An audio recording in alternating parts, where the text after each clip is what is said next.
All right, this is Geometry Chapter 5, Lesson 4 on page 200. That's crazy. We're already on page 200. Okay, the title of this lesson is the Triangle Inequality Theorem. And what the Triangle Inequality Theorem says is simply this. The sum of two sides of a triangle have got to be greater than the third side. Any two sides. So if I have a triangle, what did I do? 12, 10, and 5. I'm always thinking when I write, I'm always thinking this concept when I decide what the lengths of the sides of a triangle is as I write on the board. So I have to know that 5 plus 10 is greater than 12. I have to know that 10 plus 12 is greater than 5. And I have to know that 12 plus 5 is greater than 10. If that is not the case, then we do not have a polygon. Let's say I decided that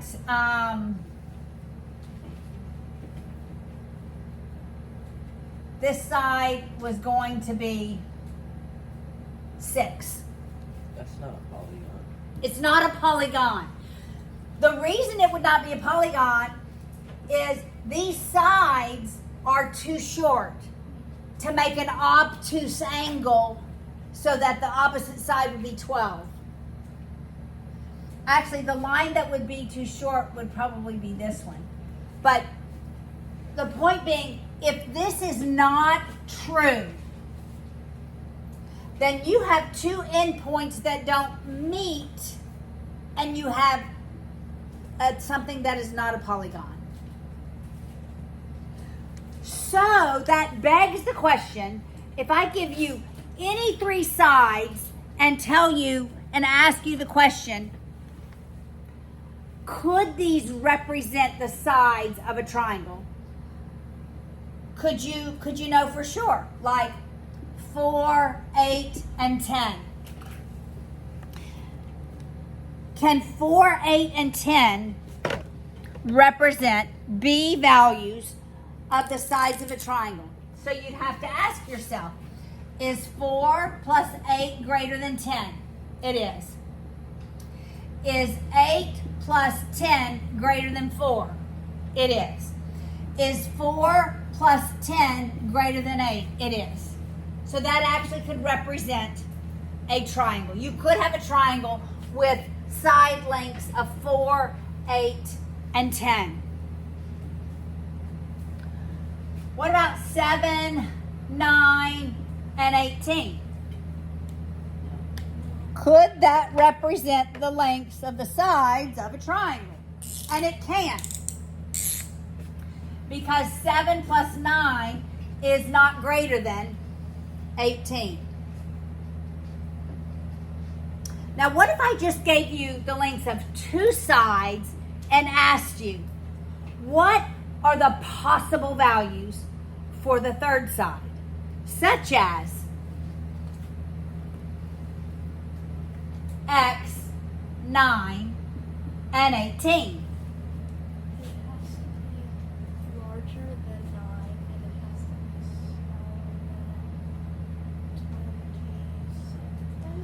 You would write these three inequalities. Yeah, one is not going to make sense. So x plus 9 has to be greater than 18. X plus 18 has to be greater than 9. Does that one make sense?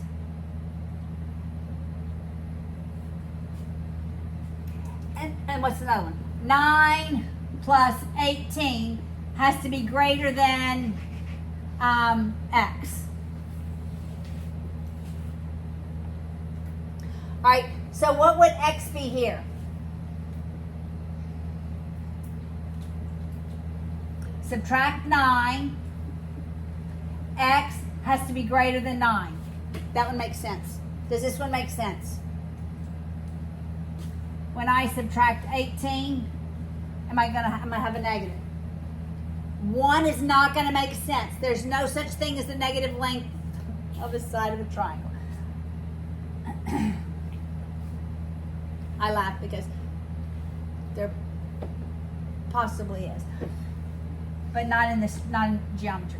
All right, 27 greater than x. What is it then? So it has to be greater than 9, but less than 27, like Nepheli said. So how do you get negative sides? Only in like trig. If you have negative angles. All right, so I'm going to give you 2, and you figure out the range for me. All right.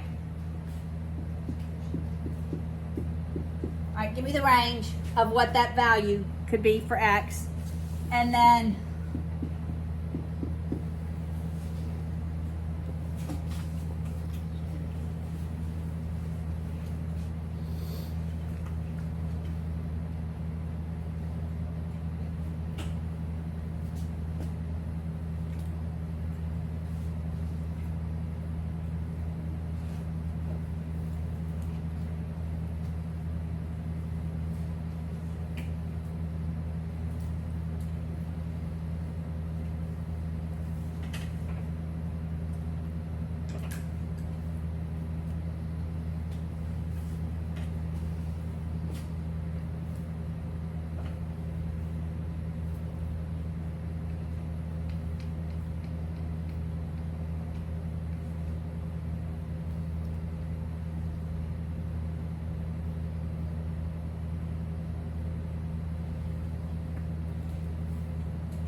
does everybody have it for this one? What does x have to be greater than? Greater than what? Oh wait, Has to be greater than 0, but less than 30. All right, what is this one? X has to be greater than 2, but less than 22. Okay, do y'all see a pattern? So this one, greater than 9, less than 27. It's going to be greater than the difference, but less than the sum. Let's see if that works. Greater than the difference, less than the sum. Greater than the difference, less than the sum. You could write this as one compound inequality. So this one could be written 9 less than x less than 27. This one could be written 0 less than x less than 30. This one could be written 2 less than x less than 22. So this is called a compound inequality. There's one more way in high school that we write inequalities. It's called interval notation. Interval notation. This is not in your textbook. None of this is in your textbook. None of this. It will be on your test.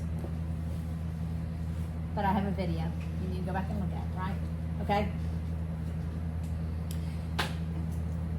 For interval notation,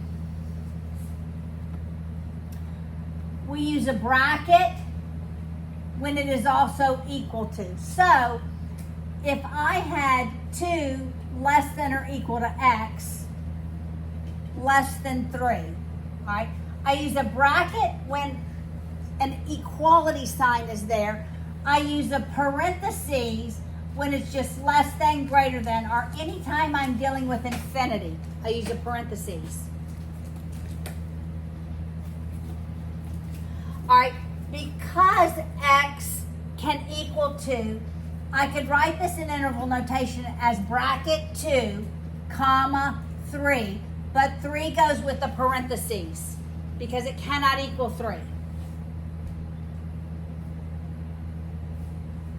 None of these are equalities, and none of them have infinity with them, so all of them would be parentheses. So this written in interval notation would be parentheses, comma, 9, comma, 27, parentheses. This read in math says 9 less than x less than 27.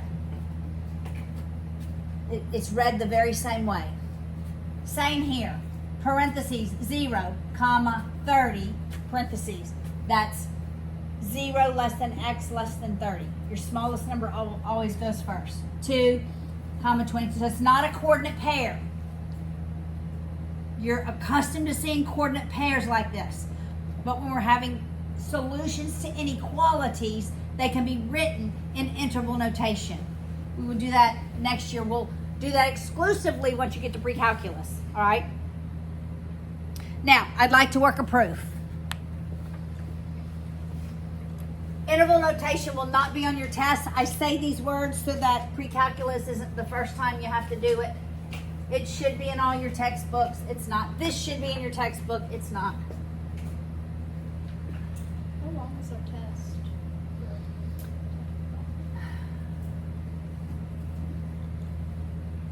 I can't remember because I just made about 5 tests Oh.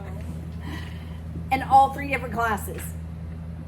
So I can only think about what is algebra 2 because they're the next one. Okay. We have given. I'll draw the image. This is A, B, D, C, angle 3, 2, 1. Given. CB is drawn to ABD so that CB equals CA.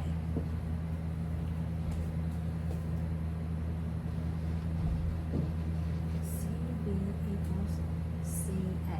Okay. So then we want to prove CD is greater than CA. All right, so we've got to have some inequalities here. All right. So the first thing we're going to write, here's my statements, here's my reasons, is the given, right?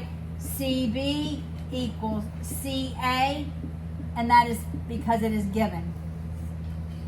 And then what do we ask ourselves when we have a given statement? What can we know? So when I have 2 sides that are equal, CB, CA, I can know something. What can I know? God bless you. The angles. The angle's opposite. So what 2 angles are equal? 2 and 3. Yeah. Angle 2 equals angle 3. Why?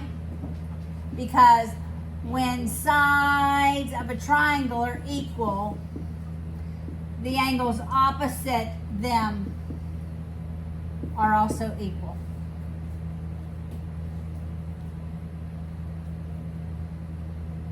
Okay.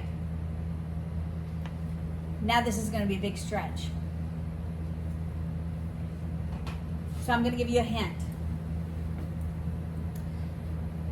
There's an inequality we can write with two of the angles, one of which is an exterior angle. So you see three triangles, right? You see three. Yes. One of the triangles has an exterior angle labeled. Which one is the exterior angle? So it's got to be 1, 2, or 3. There's the only angles labeled. One is exterior to another triangle. Which one, Blythe?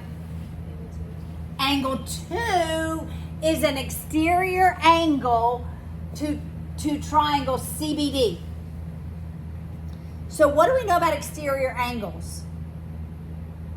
In terms of inequalities. Okay, in terms of equalities, what do we know? An exterior angle equals the sum of the remote interior angles.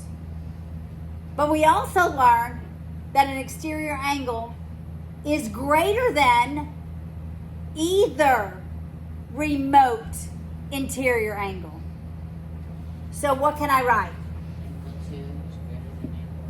Angle 2 greater than angle 1. Oh, look, I wrote 3 here. And why?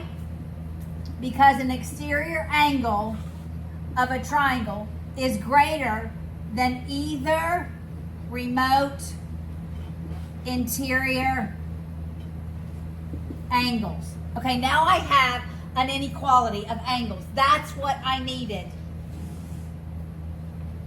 All right, but I need to get to CD greater than CA.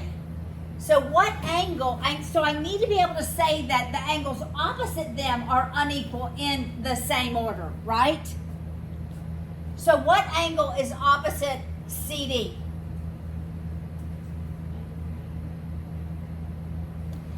Angle 3 is opposite CD.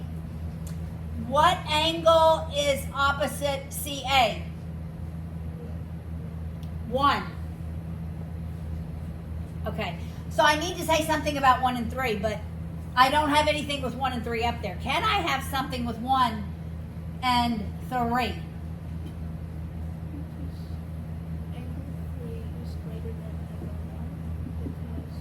Angle 3 greater than angle 1. Why? Substitution. Now can I say CD greater than CA? Yes. Because when angles of a triangle are unequal, the sides opposite them are unequal in the same order. Okay, this one was kind of hard because you had to realize 2 was exterior and was greater than 1. Sometimes I get to a proof and I want to work backwards. If I have this inequality, the only way I can get here is if I know the angles opposite them are unequal in the same order. So I will begin writing my statements backwards. So I wouldn't have had this statement, then I would have said, how can I get 3 and 1 to 2 and 3?